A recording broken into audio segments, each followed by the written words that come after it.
बुद्ध ने ईश्वर एवं आत्मा को कभी स्वीकार अथवा अस्वीकार नहीं किया। बुद्ध ने कभी ऐसे किसी निरर्थक वाद विवाद में भाग नहीं लिया जो मनुष्य के कल्याण के लिए लाभप्रद न हो। वह कभी ऐसी परिचर्चाओं अथवा शास्त्रार्थों में शामिल नहीं हुए कि ईश्वर एवं आत्मा का अस्तित्व है या नहीं। वह सदैव व्यक्ति और उसके कृत्यों के प्रति अत्यधिक चिंतित रहते थे। इसी प्रकार बौद्ध धर्म संसार की उत्पत्ति के बारे में सिद्धांतों अथवा मान्यताओं पर अधिक ध्यान नहीं देता। बौद्धों को इस बात से कोई अंतर नहीं पड़ता कि क्या किसी ईश्वर ने संसार की रचना की अथवा वह स्वयं अस्तित्व में आया।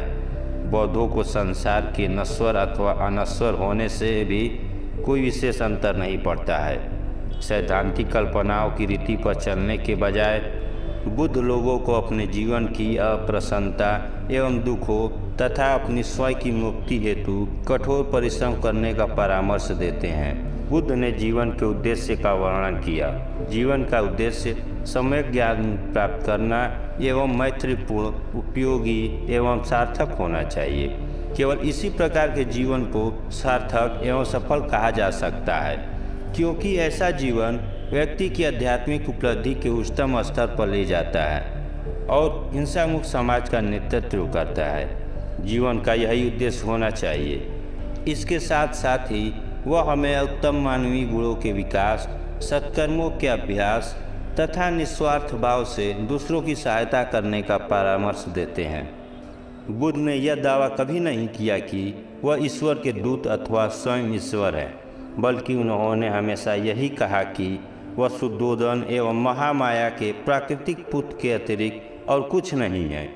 उन्होंने कभी किसी को अपना उत्तराधिकारी भी घोषित नहीं किया, लेकिन उन्होंने यह अवश्य कहा कि धर्म को स्वयं अपना उत्तराधिकारी होना चाहिए। उन्होंने अपनी बात को आगे बढ़ाते हुए कहा, सिद्धांत स्वमेव एवं एक जीवन है, न कि किसी प्राधिकारी द्वारा निर्देशित होना चाहिए। और यदि सिद्धांत को किसी व्यक्ति के प्राधिकार की आवश्यकता पड़ती है तो वह सिद्धांत नहीं है। बुद्ध ने कभी किसी को मुक्ति प्रदान करने का वचन नहीं दिया। उन्होंने कहा कि वह मार्गदाता थे, न कि मोक्षदाता। प्रत्येक व्यक्ति द्वारा अपनी मुक्ति का प्रयास स्वयं किया जाना चाहिए।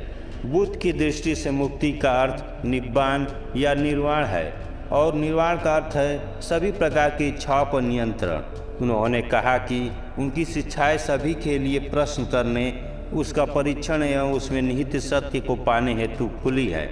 अतीत अथवा वर्तमान में किसी ने भी अपने धर्म को चुनौती देने के लिए बुद्ध जैसा पूर्णतया मुक्त नहीं छोड़ा है।